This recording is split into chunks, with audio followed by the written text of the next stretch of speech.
আলতাদিঘি নওগাঁ জেলার ধামুরহাট উপজেলা সদর থেকে প্রায় 5 কিলোমিটার উত্তরে আলতাদিঘির অবস্থান। ধামুরহাট উপজেলা পার হয়েই পূর্ব দিকে কিছু দূর গেলেই দেখা যাবে রাস্তার দুই পাশে শালবন। এখানে দেখা যাবে বরেন্দ্রভূমির লালমাটির সৌন্দর্য। পাহাড়ি এলাকার মতো উঁচু নিচু রাস্তা, প্রাকৃতিকভাবে সৃষ্ট এই শালবনে বর্তমান সরকারিভাবে সংরক্ষিত। বনের মধ্যে হাঁটলে দেখা যাবে সূর্যের আলো সরাসরি মাটিতে পড়তে না পেরে গাছের পাতা ভেদ করে বনের ভিতরে চাঁদের আলোর মতো রূপ সৃষ্টি করেছে, যা একটি চমৎকার দৃশ্য।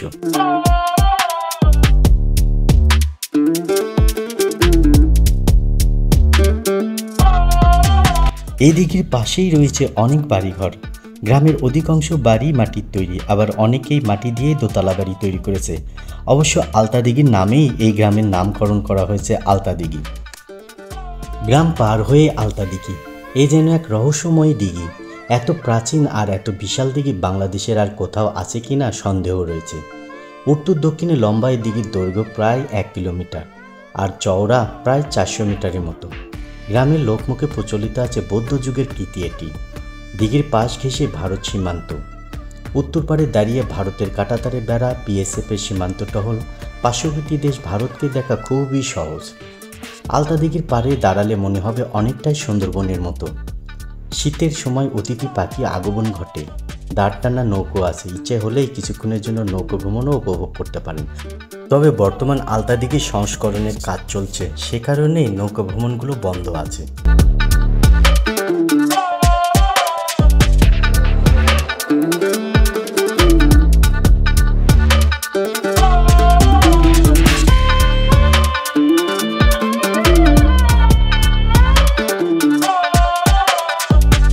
আলতাদিঘি প্রাকৃতিক ও ঐতিহাসিক দিক থেকেও অত্যন্ত সমৃদ্ধ। এ বিশাল জলাশয়ে প্রায় 55 প্রজাতির দেশীয় মাছ ও প্রায় 14,000 প্রজাতির অন্যান্য জলজ প্রাণী রয়েছে। দিঘির পাশেই রয়েছে কয়েকটি আদিবাসী গোষ্ঠীর বসবাস। দিঘির উত্তর পাড় সংলগ্ন ভারত বাংলাদেশের সীমানা, যেখানে দাঁড়িয়ে ভারতের মানুষের কর্মব্যস্ততা চোখে পড়ে। আলতাদিঘি নামকরণেও রয়েছে ঐতিহাসিক মজার ঘটনা। 1000 বছর আগে এই এলাকা ছিল বটু রাজার। জগদ্দলে ছিল সেই রাজার বাড়ি। রানী একদিন আবদার করলেন তাকে বড় একটা দিঘি খুঁড়ে দিতে হবে। রাজা বললেন, ঠিক আছে, তুমি হাঁটতে শুরু করো।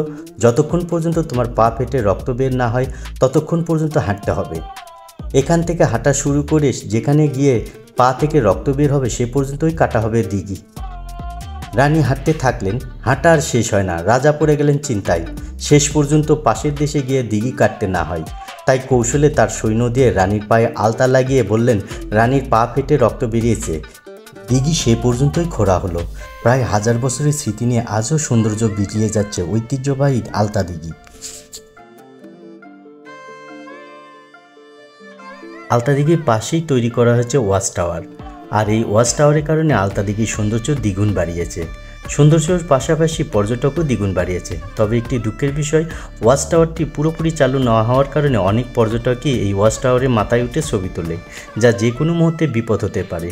তবে কর্তৃপক্ষের দৃষ্টি আকর্ষণ করছি, আপনাদের এই অবহেলার কারণে যদি কোনো দুর্ঘটনা ঘটে সেটা আসলে দুঃখজনক হবে।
বলি আপনারা কিভাবে এই আলতা দিঘিতে আসবেন। আপনি বাংলাদেশের যে কোনো প্রান্ত থেকে প্রথমে নওগাঁ আসতে হবে। নওগাঁ এসে বালুডাঙ্গা বাস স্ট্যান্ড থেকে 40 কিলোমিটার ভিতরে ধামুরহাটে যাওয়ার বাসে উঠে ধামুরহাটে যেতে হবে। ধামুরহাটে নেমে সেখান থেকে রিক্সা অথবা ভ্যানে করে আলতা দিঘিতে যেতে পারবেন।